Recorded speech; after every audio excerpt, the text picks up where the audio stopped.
Yeah, okay, so there's another thing we picked up on. It was just because, like, I love the props in WoW. There's times They're I'd go nice. onto WoW.tools and just look at shit, because the one thing you can never say is that I think, the Blizzard have got bad artists, right? They've got fucking incredible artists.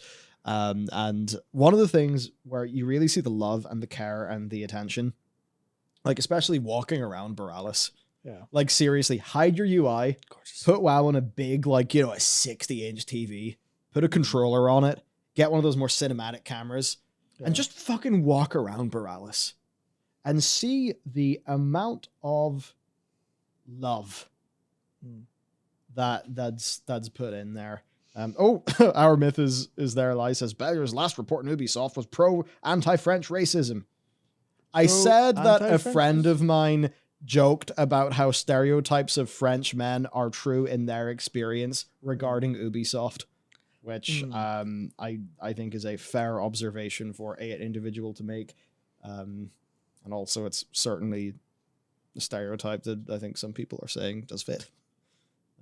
Yeah, but the point is you're not saying it fits French people.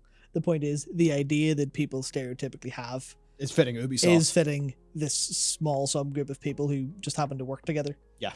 Some of the specifics of that were like Ubisoft, people talking about there being a French ceiling. Ah, interesting. Where, oh, what's that? You're Singaporean. Well, we only really at the higher levels promote French people, so...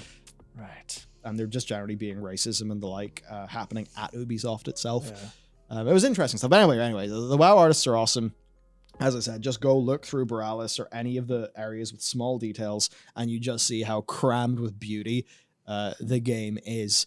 And just earlier, a senior environment prop artist, Ashley Warner, announced her departure. And it was interesting. Did say that, just the thing to point out, I had bad experiences there, like probably every woman. Mm-hmm. And it's like when you have a woman leaving the company, and there is really good news here. Yeah, person's got a new gig and something they're excited about, so that is all great. We obviously all wish her the best, but it's just a case of woman leaves Blizzard and says I had bad experiences there, not singular, like probably every woman. And, if this is a situation where there's less women in the company than men, sometimes you have that problem, as I forget who it was, but she'd pointed out that it kind of somehow pits women against each other. But generally they'll be in contact because, if you're a senior just gives you a back rub, or it's like even in that world, that's going to even change the fucking clothes you wear. Yeah. Because you're not going to wear something with your shoulders, where there's like skin here, because... You actually can't trust these fucking creeps to not go and touch you. Which insane. But it just maybe indicates that, if a woman's leaving the company and says that, at least from her view, pretty much every woman at the company experienced, stuff. It's like, wow, man.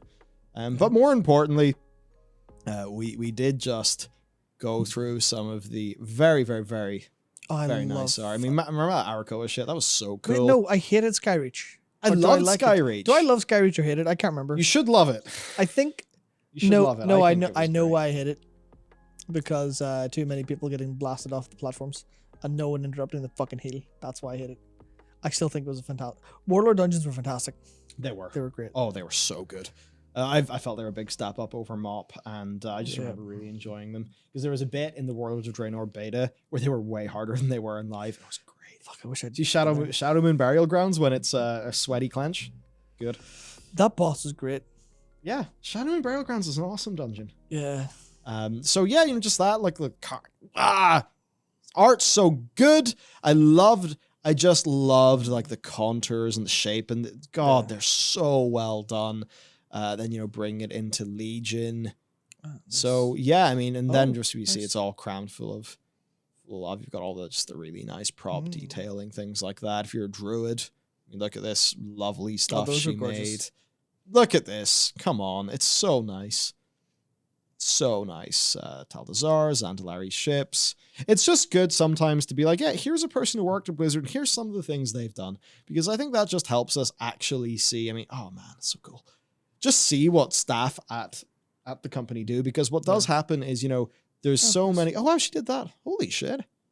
It's that thing where, you know, honestly, the systems design team fuck the player experience of the game so much that sometimes you can forget the incredible individual contributions of probably the vast majority of the World of Warcraft team. Like, what have people been saying for literally years and years now? Our team carries World of Warcraft on their shoulders. Yeah. And as much as a loaded thing that is to actually say, yeah, you look at this, you're like, fuck, like the quality of this work compared to the quality of work on, you know, some of the systems, like systems about gear that came out in this patch, for a specific example. Yeah, and like, I know that a lot of them will resent us saying that because it's pitting employees against each other, and I totally understand why you would think that about your colleagues, and I would never begrudge an artist in being pissed off at us for talking about this sort of thing, because it is fair for them to be pissed off at that. Yeah. But it's just that unfortunate thing where we're I think we're all good people in different situations, different incentives, and different, you know, just overall situations. And from ours, we've got to advocate for the consumer. Yeah. But yeah, anyway. Absolutely, a big loss for the company. Yep. Wish her the best, and I just thought it would be neat to highlight some of the really beautiful work that does go into World of Warcraft. Absolutely. Now, next there is this. Look, I did a full segment on this on our news channel, so if you guys want the full on this, check out the news channel. But yeah, you know, Blizzard protected abusers. The upcomer article. Tyler Rosen, who is one of the people who founded Tespa. I think Tespa was most heavily involved in the Heroes of the Storm stuff, you know, Heroes of the Dorm and all of that. I think the Morheims really liked the Rosen brothers. Now, unfortunately, he was then known in the company as Touchy Tyler. You know, there was, her name has just slipped my mind.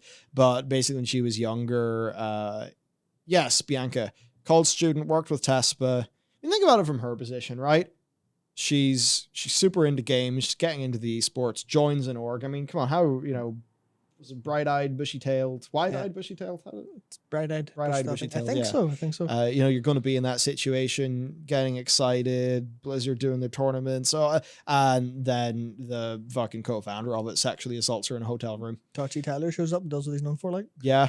Yeah, seems like it was maybe a bit more than that if it's, you know, being it's a full, you know, fucking grotesque. Yeah, and just it's worth pointing out one of their biggest supporters is the Morheims, and it just all calls up that thing of how much do we know? Or sorry, how much did he know? How much did Mike Morhaime know? I have heard a bunch of people say there's no way he could not have known. Of course. And I think that is true. Yeah. That's undoubtedly true, just given the sheer scope from what we understand. Then it's a case of, if he did know stuff, did he think it was being handled? Did he put too much trust in people like the HR guy? Yeah. I think one of the HR people involved is now Dreamhaven, but I'm not 100% sure. That's awkward. I've seen some people who have said that their view is that, like, Mike's a good guy, means well, sees the best in others. And people kind of protected him from some of the bad stuff. Yeah. It's hard to say. You know, we can't teleport our minds. You know, we can't fucking astrally project ourselves into his office in the past to find out. That'd be really useful for getting leaks. And then as for Rosen, well, he left the company to found Rallycry, and he's taken a step away from operations. Hi, step away from operations. Doesn't sound like he's been tossed out onto the street where he probably belongs. Who knows? Who fucking knows? It's sad shit, and I do think we need to hear a bit more from Mike, especially regarding people like Kilgore, who was supposedly like a kind of his successor in a way, who also seems to have done bad things, and just what was actually going on. And I think it's one of those challenging problems where, you know, learning more would be good, but can some of these individuals even provide more information when there is an active investigation going, and perhaps they're getting legal advice that is saying, don't go and talk to the press. We have to keep this in the thing for the lawsuit. I mean, what are they just saying? Don't go do a Prince Andrew. Because remember, he was like, "Oh, these are terrible accusations. I'm going to sit down to the BBC and I'll fix the entire thing." It's maybe not how it went there, Big Andy. Nothing was fixed. Oh man. Very good. Very good. Yeah.